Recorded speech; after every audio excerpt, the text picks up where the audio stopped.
Welcome to one of the most absurd public health crises in history. Picture this, it's the summer of 1858 in Victorian London, the heart of the British Empire, the most powerful city on earth, and it smells like an open sewer. Because, well, it is an open sewer.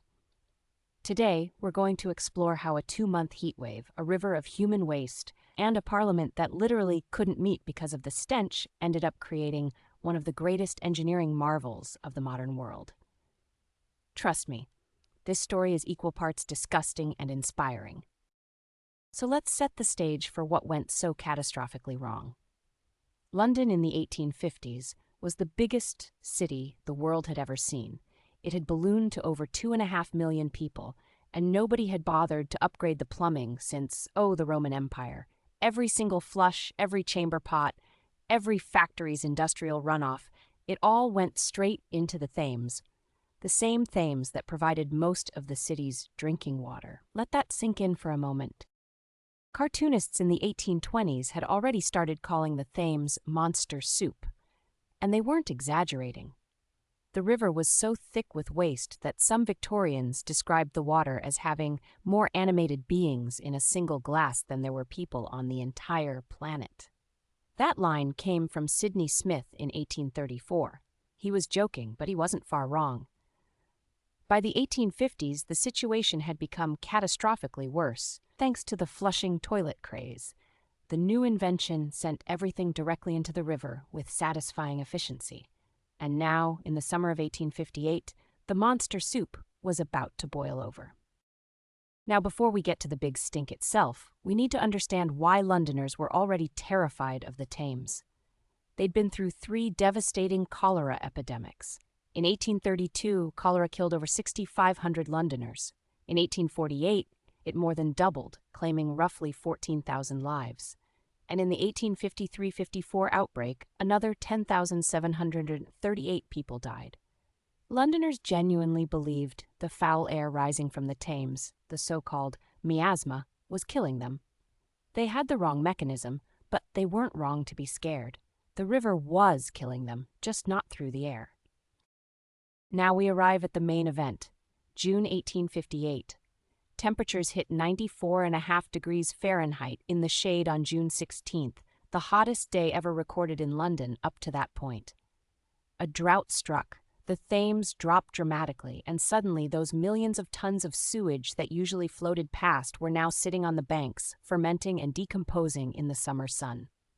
The brand new Houses of Parliament became the most unpleasant workplace in British history. MPs literally fled committee rooms. They soaked the curtains in chloride of lime, a primitive disinfectant, to try to neutralize the stench. Even Queen Victoria, who'd planned a pleasant river cruise, turned her boat around after just a few minutes. When the Queen can't handle it, you know it's bad. Here's the tragic irony of the whole situation. The Victorians were terrified of the great stink because they thought bad smells, miasma, directly caused disease. So when the river started reeking, they panicked, thinking a cholera apocalypse was imminent. But Dr. John Snow had already cracked the case years earlier. He'd traced the 1854 outbreak to a single infected water pump on Broad Street. His germ theory was dismissed. And here's the beautiful twist. The great stink actually proved Snow right. Despite the horrific smell blanketing London for weeks, no cholera epidemic followed, because miasma wasn't the killer, the water was. So, who rode in to save the day? Let me introduce you to Sir Joseph Bazalgette, one of the most consequential civil engineers you've probably never heard of. He was the chief engineer of the Metropolitan Board of Works, and he had a plan, a massive, audacious, wildly expensive plan to build a sewer system from scratch. Parliament had rejected his proposal in 1856 because it cost too much. But after 18 days of the Great Stink, suddenly £3 million seemed like a bargain. Nothing focuses the political mind quite like not being able to breathe in your own workplace. Bazalgette was not just any engineer. He was a genius with foresight that bordered on the prophetic. When he calculated the diameter of the sewer pipes, he didn't size them for London's current population of 2.5 million. He sized them for a city of 4 million. And then, just to be safe, he doubled that. The result? His system is still handling London's sewage today, for a city of nearly a million people. Construction was monumental. 1,100 miles of local sewers feeding into 82 miles of massive brick-lined main intercepting sewers, all built by hand underground in the 1860s. It was, as The Guardian later put it, a wonder of the industrial world. Let me walk you through the brilliant simplicity of Bazalgette's design. First, intercept. 5 enormous main sewers ran parallel to the Thames, capturing all the waste before it could reach the river.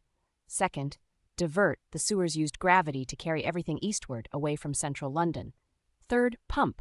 At key points, 4 massive pumping stations, including the famous Crossness and Abbey Mills, which were architectural marvels in their own right, lifted the sewage to maintain the downhill flow.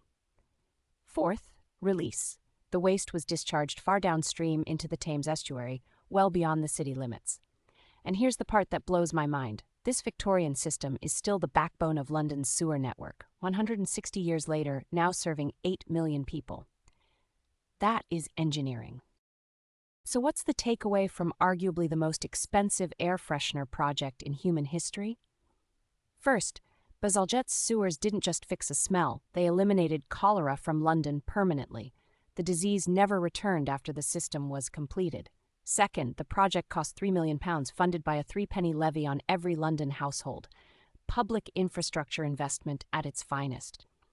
Third, this Victorian system is still working, essentially unchanged, more than a century and a half later. And here's the uncomfortable truth. Sometimes it takes a crisis, even one as absurdly disgusting as the Great Stink, to break through political gridlock.